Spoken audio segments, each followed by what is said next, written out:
The rain whispered against the glass as the phone began to ring. 2 years since my own daughter threw me out with nothing but 10 crumpled dollars. 2 years since I walked away from the life I had built, broken and forgotten. Now, her name glowed on my screen, sweet as poison, calling me back into the past. But she had no idea what I was about to do when I walked through her door. I let the phone ring twice, just long enough for her to wonder if I'd answer at all. The glow of the screen lit my desk in the dimness of the study, casting shadows across papers scattered like battle maps. Outside, rain washed the city in blurred streaks of amber and silver, the skyline trembling in the water's reflection. Her name, Marina, burned on the glass, each letter pulling me back to a time I thought I'd bury forever. With a slow breath, I picked up, "Dad." Her voice was coated in that syrupy sweetness I remembered, but beneath it, there was tension, the faint crack of a smile stretched too far. "I've missed you. I thought maybe we could have a family dinner this weekend." The words should have been warm, but they landed like stones on cold ground. Family. It was a word she'd shattered herself. The night she shoved me out of my own house with a few bills in my palm, telling me not to return. I swirled the wine in my glass, staring at the dark surface like it could reveal the truth. "Family dinner?" I said slowly, tasting the bitterness behind the phrase. "Yes, maybe we could start fresh." There was a pause. The fake innocence wavered. I know things have been complicated. Complicated. That was one way to describe betrayal. I leaned back in my chair, letting the leather sigh under my weight. 2 years ago, you sent me out into the rain with nothing but 10 coins in my pocket. I reminded her. The silence on the line stretched, fragile, trembling. I could hear her breathing quicken, like a cornered animal deciding whether to fight or flee. "Dad, it's not about anything else. I just miss you." A lie dressed in silk is still a lie. And I knew the truth, the same way you can smell a storm before the first drop falls. Whatever she wanted, it wasn't reconciliation. It was survival. Saturday evening, then, I said finally, voice steady as stone. Her relief was almost pitiful. "Oh, that's wonderful. I'll be there." I cut in, because this time, I wouldn't be walking into their home as the man they once discarded. I'd be walking in as something far more dangerous. The call ended with a quiet click, but the sound echoed through the room like the closing of a vault door. For a moment, I stayed still, staring at the rain streaming down the tall windows, each drop bending the city lights into distorted streaks. Somewhere between the hum of the heater and the patter outside, memories I'd buried deep began clawing their way back to the surface, sharp, unwanted, relentless. I rose from my chair, letting my fingers brush the polished mahogany of the desk, the same way a soldier runs a hand over the edge of a weapon before battle. The house around me was silent, but it was a kind of silence that breathes, every corner filled with reminders of how far I'd come. Imported stone beneath my feet, a kitchen that gleamed like it belonged to a magazine, a view of the river that looked like molten silver under the street lamps. All of it built from the rubble they left me in from the 10 coins Marina thought would be enough to end me. I drifted toward the living room, my steps sinking into thick wool rugs, eyes scanning the walls where I had hung my victories, framed photographs of restored properties, articles with headlines about revitalized neighborhoods, before and after shots that told the story better than any words. But the sight of one old photograph stopped me cold. It was hidden behind a stack of unopened mail. 3 smiling faces from a lifetime ago. Her mother, and me. The glass over it was clean, but the image itself was a lie. I set it down face first. 2 winters ago, my world had been stripped bare in a single afternoon. Suitcases by the door. My wife's arm draped casually around a stranger who looked at me like he already owned the place. Marina standing off to the side, her eyes colder than the wind that slammed the door behind me.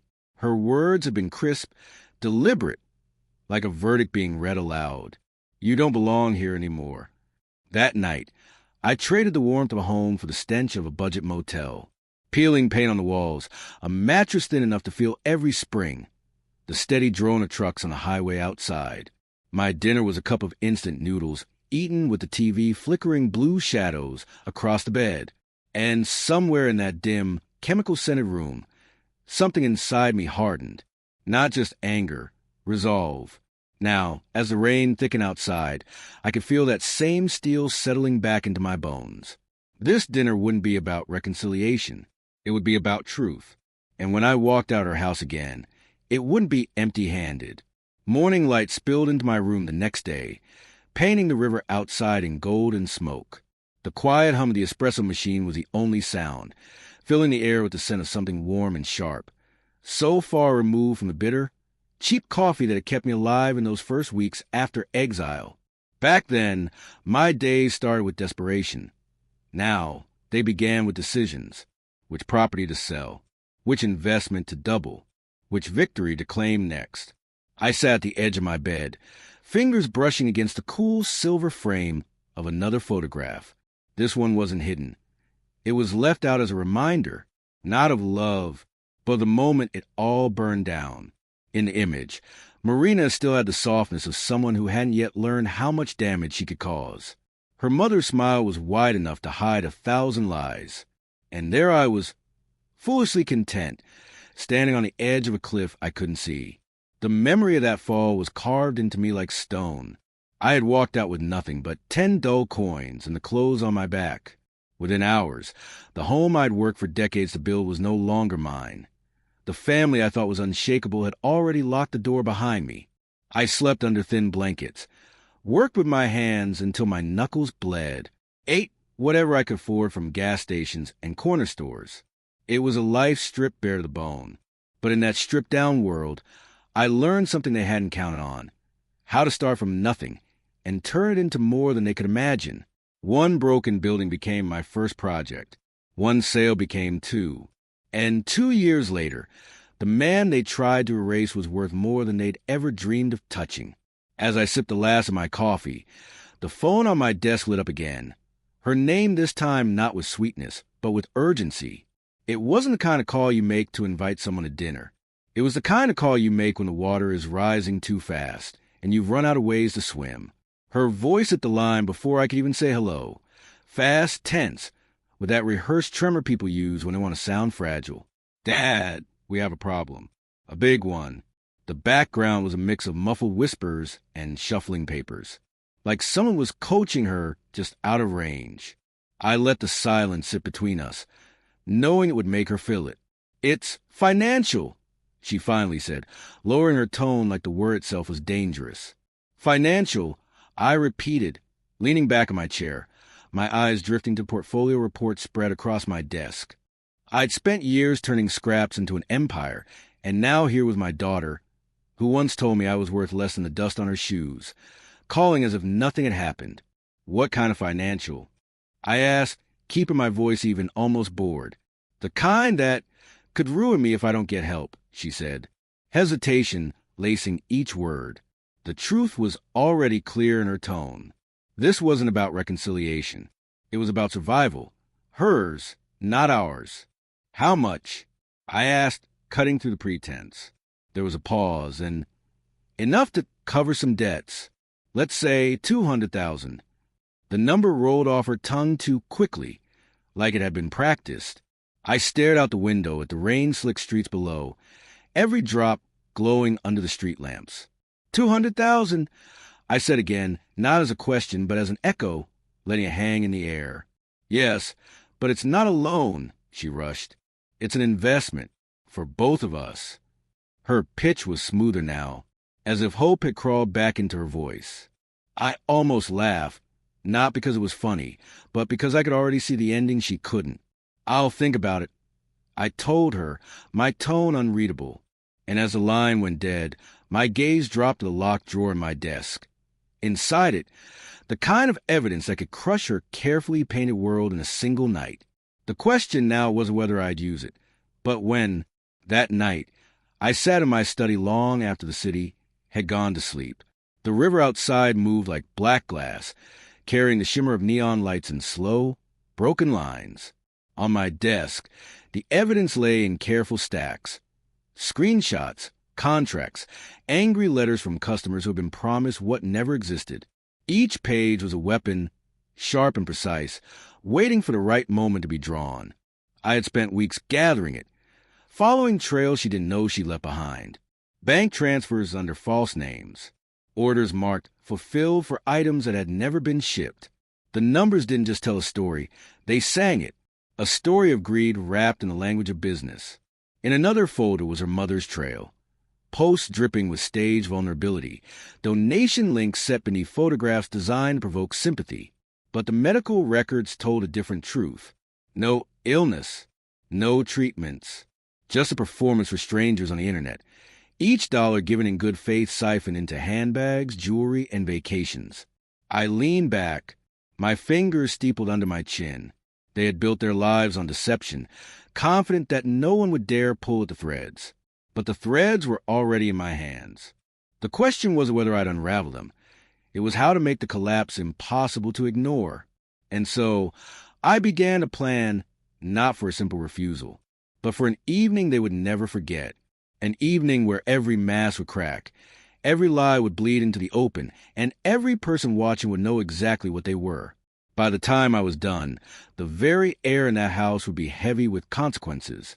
The following afternoon, I made a series of quiet phone calls, each one measured, deliberate, and layered with just enough information to spark interest without revealing the whole play. By evening, I had confirmation. Every piece was in position. Every person who needed to be there would be. The game would be played on my terms, in my time. When Saturday came, the sky hung low and heavy, the air damp with the scent of rain, still clinging to the streets. The drive to Marina's house was long enough to let my thoughts sharpen into steel. I had chosen my arrival carefully. Early enough to catch them off balance, late enough to let the tension firmen in the walls. The gift box on the passenger seat was empty, but the paper wrapping was perfect. The ribbon knotted in a way that demanded curiosity. It wasn't a present. It was a promise. The house looked smaller than I remembered, its warm glow a lie trying to disguise the rot inside. Marina opened the door with a smile that didn't quite reach her eyes. Her mother, Lilith, appeared just behind her, wearing the kind of jewelry that doesn't come from honest work.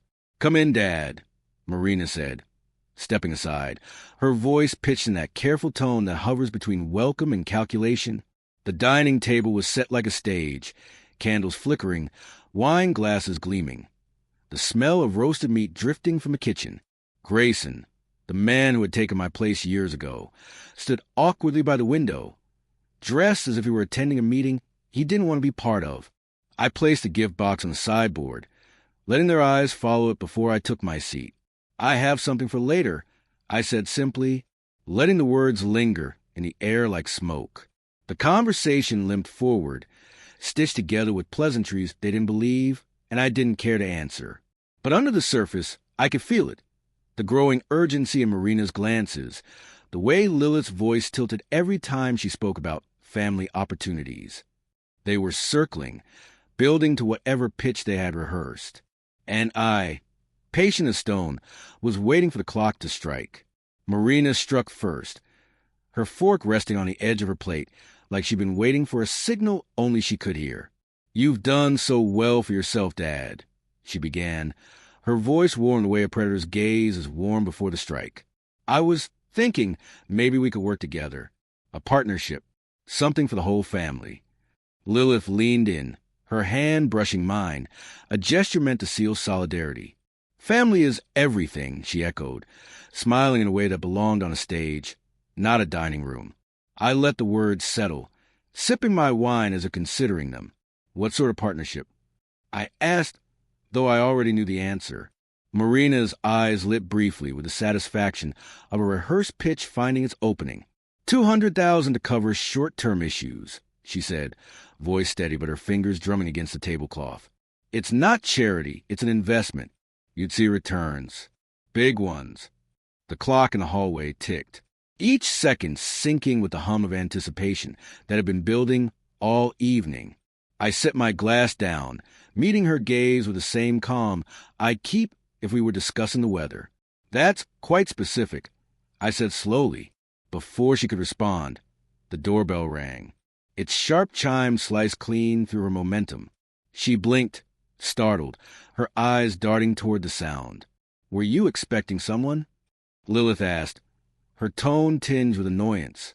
"Not at all," I said, my lips curving into the faintest smile. Marina rose, her steps hesitant as she crossed the door. From my seat, I could see the man waiting outside, suit pressed, envelope in hand. The kind of presence that didn't arrive without purpose. Marina opened the door halfway, her polite smile faltering when the man outside addressed her by full name. "I have legal documents for you," he said, his tone professional, but heavy enough to still the air in the hallway. Her eyes darted from the envelope to his face, as if searching for a loophole in reality. There must be some mistake," she stammered, but her voice had lost all its earlier confidence. "This is regarding multiple complaints of fraudulent business practices." The man continued evenly, holding out a pen. "I just need your signature to confirm receipt." From the dining table, I could see her hands trembling as she took the papers. Lilith pushed back her chair, her voice rising in protest. "This is a family dinner. Whatever this is, it can wait." But it couldn't and it wouldn't. Marina stepped back into the room, clutching the thick stack of documents like they might burn her. Her lips moved silently as she scanned the first page, the color draining from her face. "Allegations, intentional fraud, damages?" she whispered, almost to herself. The numbers on the page must have hit like a hammer. Numbers she had stolen. Numbers she couldn't pay back. Lilith moved toward her, still in denial, but her phone's screen lit up with a flood of notifications before she could speak. The glow of the device reflected in her widening eyes as she scrolled. Comment after comment, headline after headline. Local influencer exposed for faking illness. Evidence includes medical records. The storm I had prepared was breaking over them both, right on schedule. And as they struggled to breathe under the weight of it, I simply sat back, watching the dinner table turn into a battlefield. Because this was only the beginning of the night I had promised them. Lilith's fingers flew over her screen, desperate to control what was already out of her hands. The glow of the phone cast a cold light across her face, washing the color from her cheeks. Who leaked this?" she muttered, more to herself than anyone else. Each scroll brought another blow, screenshots of her posts placed beside medical documents that proved every tear, every plea, had been nothing but theater. Marina's voice cracked, high and frantic. "Mom, what about me? Do you understand what these papers mean? This isn't a warning. This is the end." Her hands shook so violently the pages rattled, the black ink of her own name looking sharper than a knife. Across the table, Grayson stood frozen, his gaze darting between them like a man realizing the room he's in is on fire. I didn't move. I didn't speak. I let them fill the silence with panic, the way people do when they finally see the walls closing in. Lilith tried to find footing in denial. "These things happen. It's all misunderstandings. We can make a few calls, hire the right people." But her words died when another flood of alerts hit her screen. Thousands of comments, calls for refunds, threats of lawsuits. Marina's eyes lifted to mine, desperate now, the last traces of pride gone. "Dad, please. We can't fight this without you." Her voice was the voice of someone who finally understood that the person she had cast aside might be the only one who could save her. I reached for my wine, letting the silence stretch until it hurt. And when I set the glass down, I smiled faintly. "Funny," I said softly, "how quickly family matters when you need it most." Marina's lips parted as if she might argue, but no words came, only the faint, uneven sound of her breathing. Her knuckles whitened around the papers, the edges bending under her grip. Lilith sat rigid in her chair now, the phone limp in her hand, the reflection of an online article still glowing on her face like a spotlight she couldn't escape. Even Grayson had stepped back, his shoulders drawn tight, as though physical distance might spare him from whatever this was becoming. "You can't just leave us like this," Marina said finally, her voice trembling in a way that might have been convincing if I hadn't heard her speak with the same false quiver to strangers she conned. "This isn't about business anymore. It's about family," Lilith added quickly, her tone snapping from panicked persuasion as if flipping a switch. "Family means standing together." I let my gaze travel slowly between them. 2 years ago, I might have believed that line. 2 years ago, I might have sold something I loved just to keep them from feeling discomfort. But those 2 years had burned the sentiment out of me, replacing it with something sharper. Family, I said quietly, isn't a shield you get to pick up only when you're bleeding. The words landed heavy, and in the silence that followed, the only sound was the faint ticking of the hallway clock. Both women were still, as if afraid to move in case the air shattered around them. I stood, sliding my chair back with a slow scrape across the floor. And in that moment, I saw it, clear as the rain streaking down the windows. They finally understood. Not that I wouldn't help them, but that I had come here tonight for something else entirely. I stepped away from the table, the soft creak of the floorboards following me like a drumbeat. The empty gift box sat where I had placed it, its gold ribbon catching the candlelight. I picked it up slowly, turning it in my hands, feeling their eyes track every movement. Lilith shifted in her seat, her voice carefully measured. "What's in there?" I met her gaze, holding it for a long, still moment. "Nothing you'd want," I said, setting the box back down with deliberate care. "It's just a reminder that sometimes what looks valuable isn't."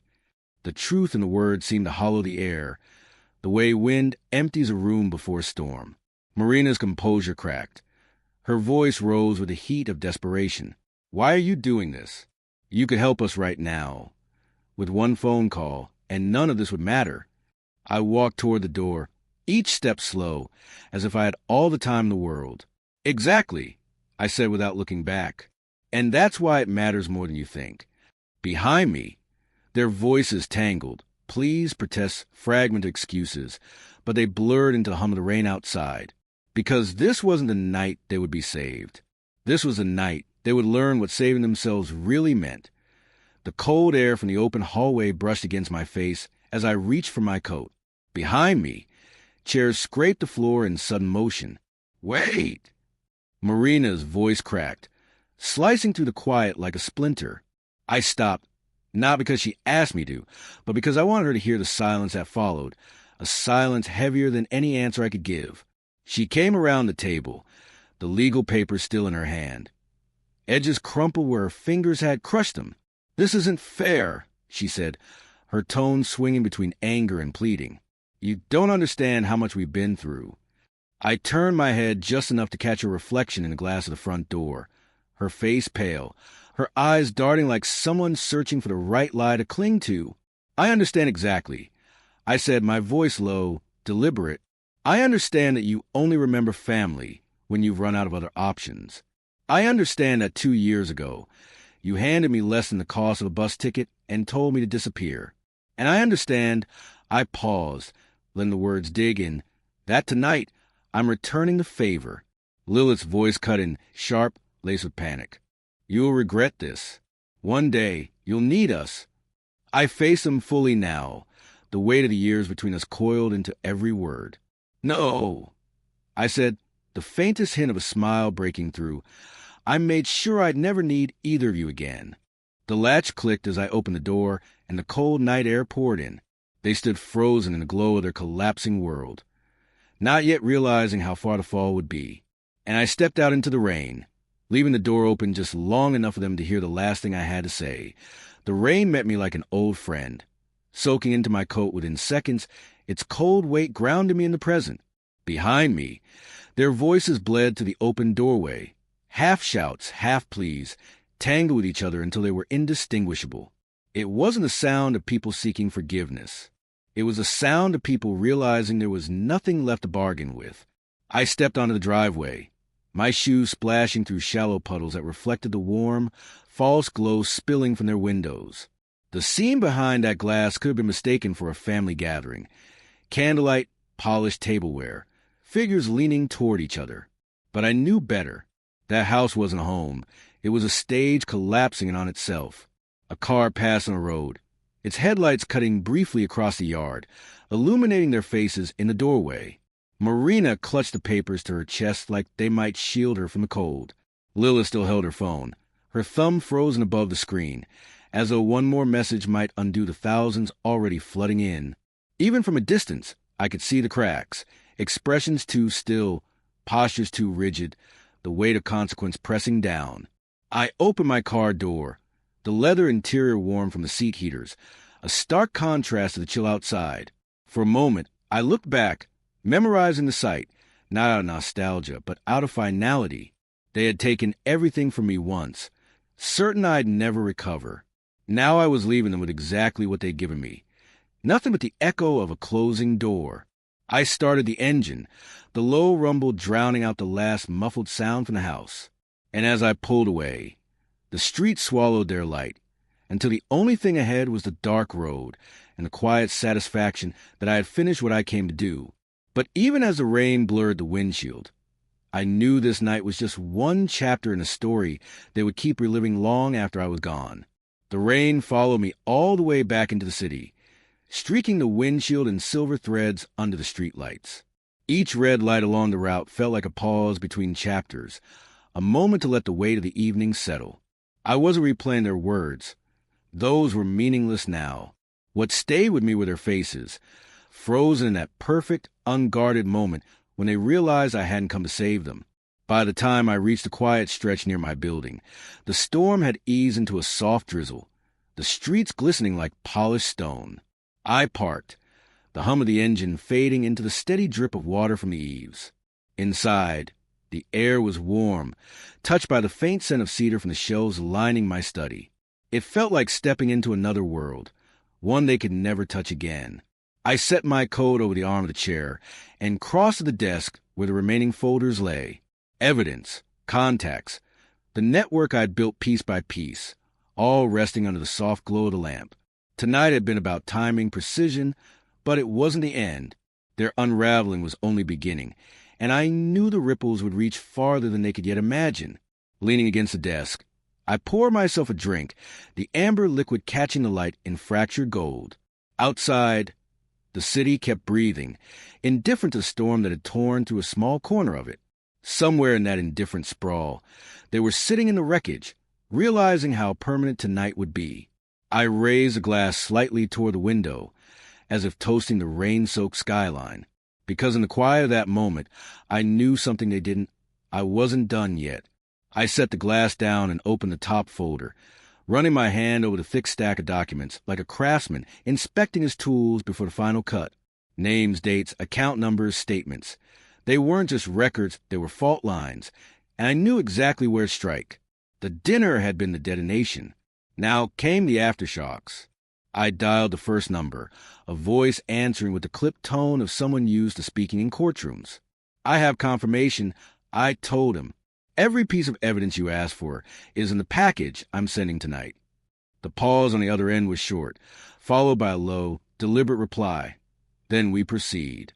I could almost hear the machinery turning, the slow grind of processes that never stopped once they were set in motion. The second call was quieter, more personal. A woman's voice trembled when she realized who I was and why I was calling. For months, she'd been searching for a way to make her case matter. Now, I was handing it to her. "I thought no one cared," she whispered.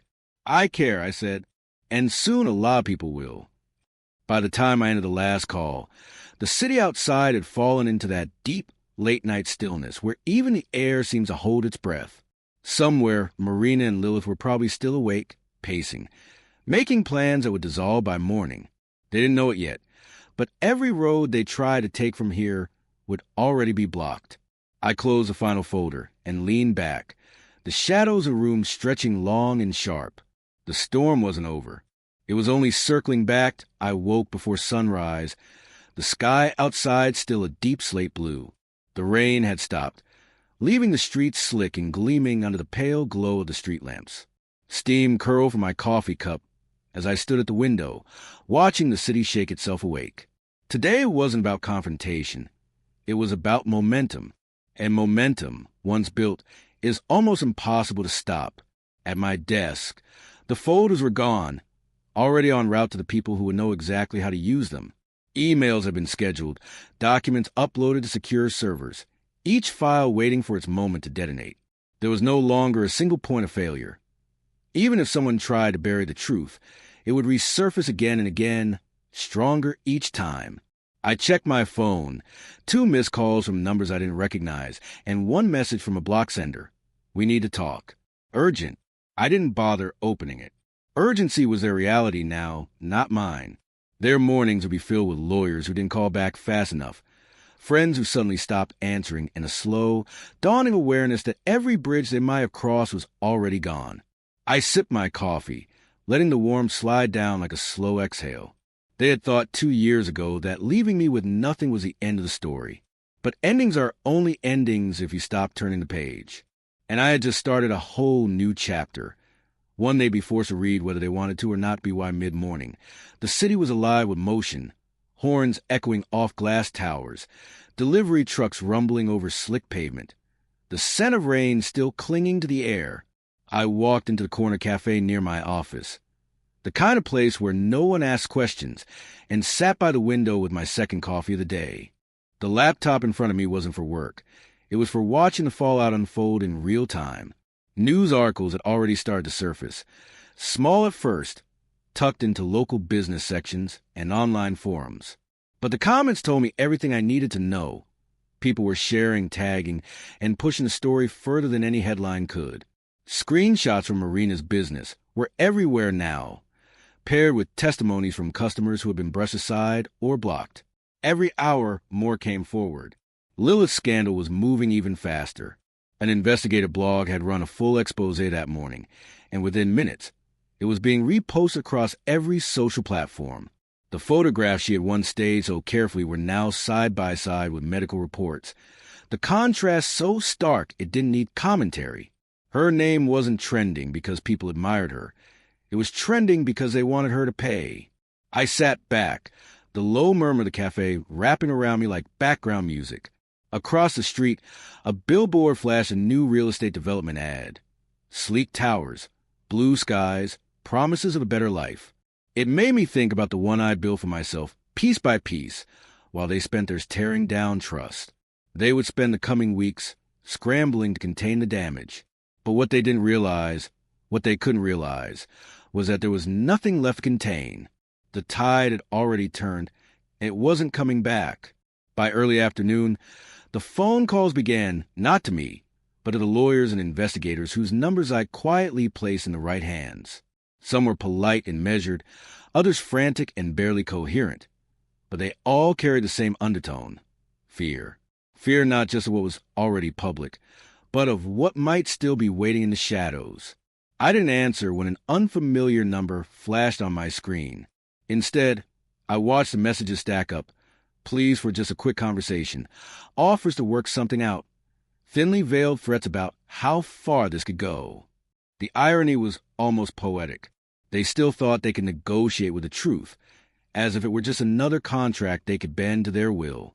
The news cycle had caught the scent now, and with each passing hour, the coverage grew sharper. One outlet published a timeline of Marina's schemes, complete with images of products that had never existed and bank transfers that traced the money straight to personal luxuries. Another ran a headline about Lilith's charity earnings, followed by a breakdown of how much had been spent on designer goods and high-end travel. It was no longer about suspicion. It was documented fact, laid bare for anyone to see. I walked out onto the balcony of my apartment, the late-day sun breaking through the clouds, casting long shadows over the city.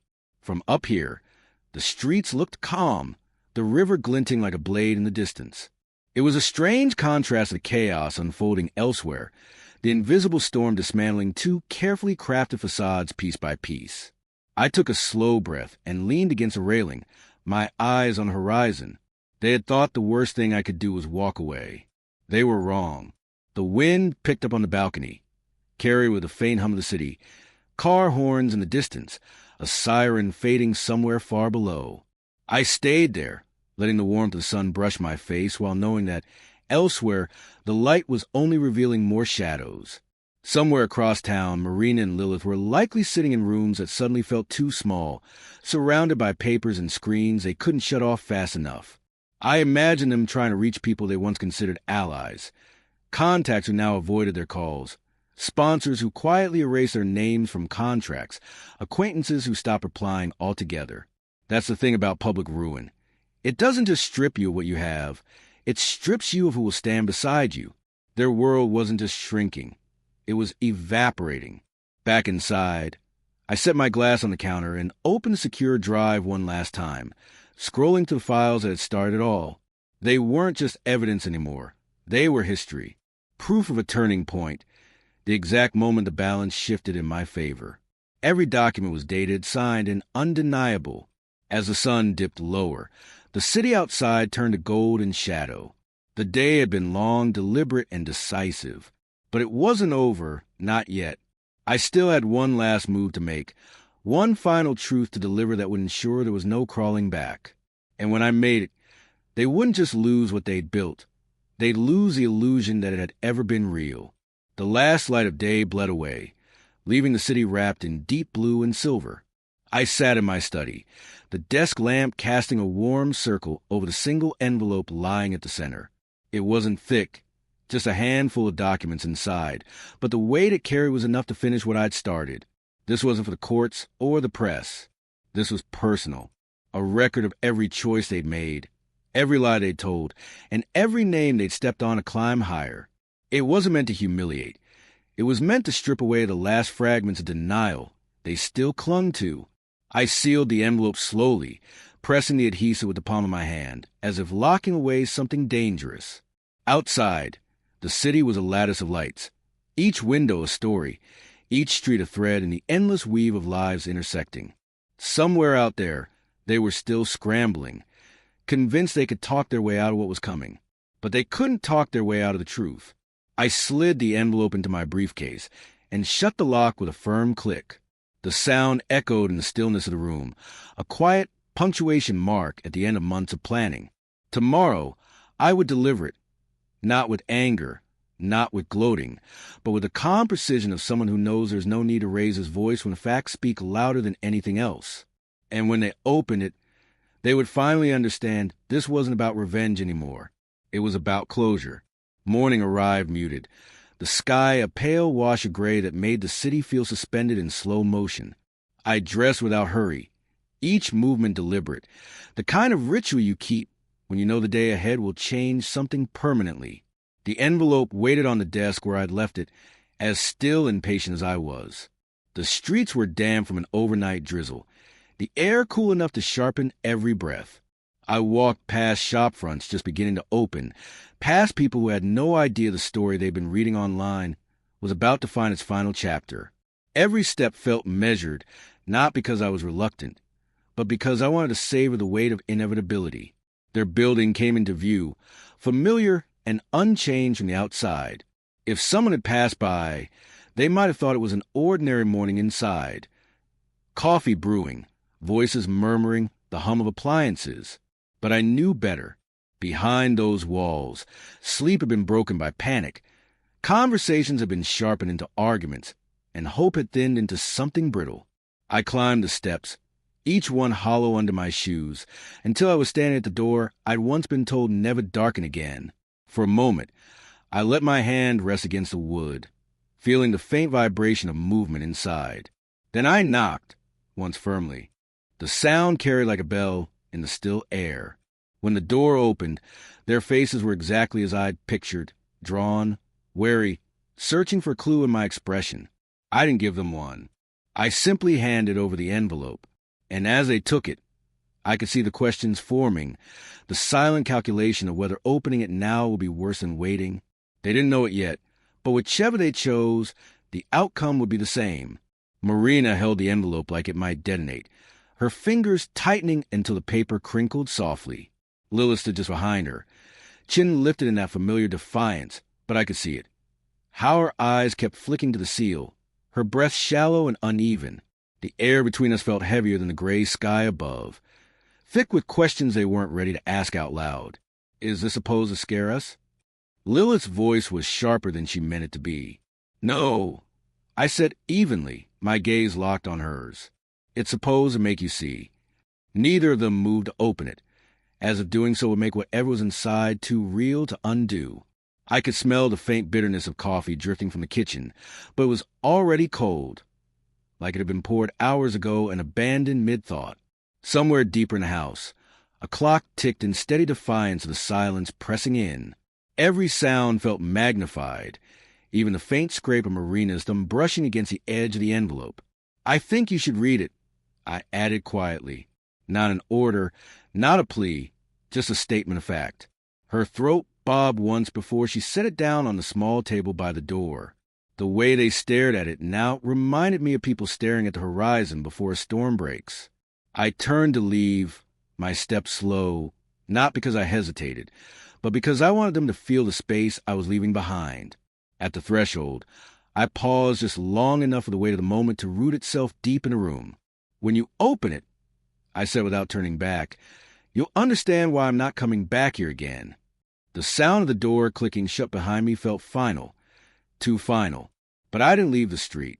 I stood across from the house, half hidden under the skeletal branches of an elm, watching through the thin veil of rain that had begun to fall. Through the window, I saw Marina glance at Lilith, both of them frozen in a silent standoff with that envelope sitting between them like a loaded weapon. Lilith's hands trembled as she reached for it, her jaw tightening in an effort to hide it. Marina didn't stop her. She just folded her arms, her eyes dark with something between fear and desperate curiosity. The paper tore with a sound that seemed impossibly loud, even from where I stood, the rain muffling the rest of the world. The first sheet slipped free, and I could see it, a page heavy with handwriting. Lilith scanned the first lines, her face shifting from guarded annoyance to shock, to something far more fragile. By the time she reached the middle, she was gripping the edges so tightly her knuckles had gone white. Marina leaned in to read over her shoulder, and whatever she saw made her hand fly to her mouth. Her eyes darted toward the door, as though expecting me to still be there, ready to explain. But I didn't move.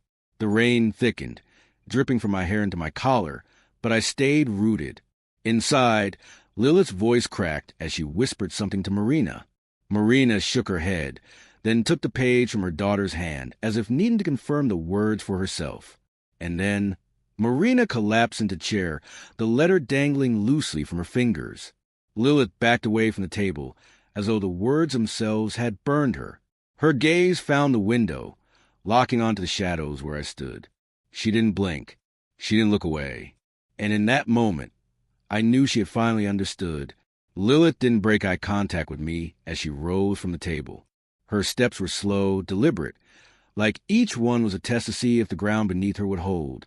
Marina called her name once, soft and unsure, but Lilith didn't answer. She crossed the room, the letter still in her trembling hand.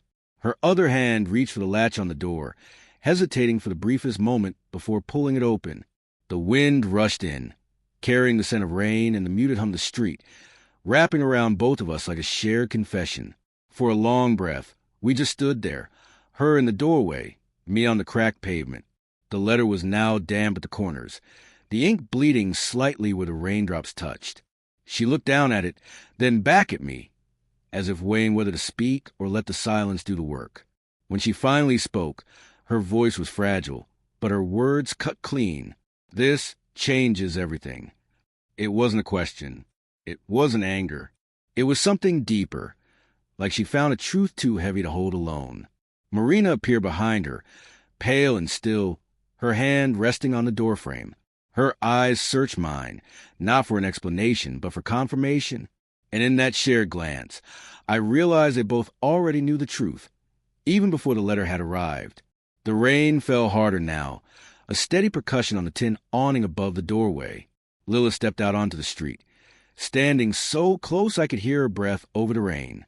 Her hand tightened around the letter until the paper crumpled, and she whispered, almost to herself, "Then tell me, what really happened that night?"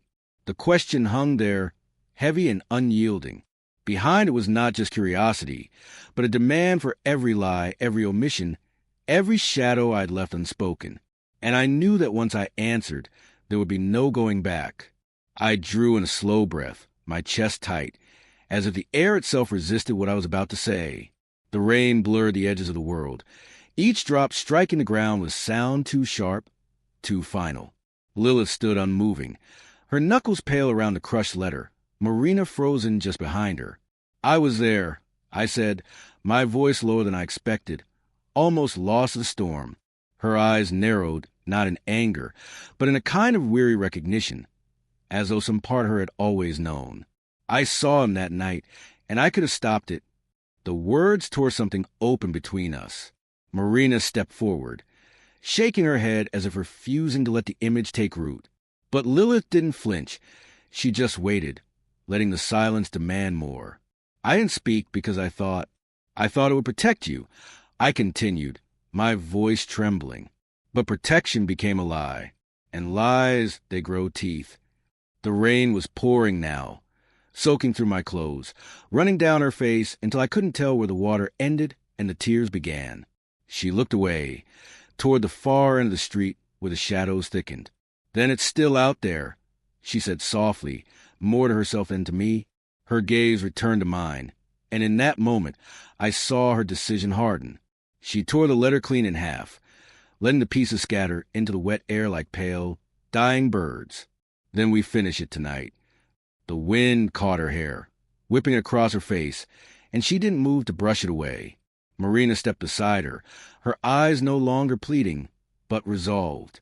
And as the three of us stood there in the dim glow of the street lamp, I realized this was not the end of the story. It was the beginning of the reckoning.